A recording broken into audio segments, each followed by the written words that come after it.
Hindi mo na yun, oh, pwede, oh. Ha? Sana ako na lang yun.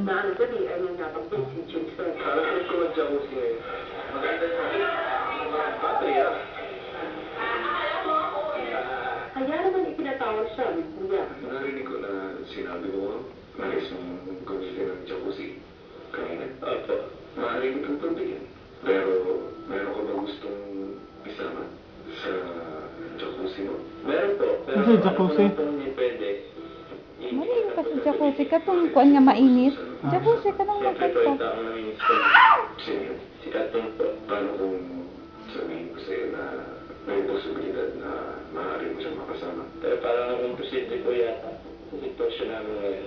Baka po, mabukin kami, iwan na lang po. At dahil mo ay tinatawag ni kuyang lahat ng very housemates sa bilang na ang tunay niyang asawang si Kat. Gustong makikot ni Jameson sa jacuzzi.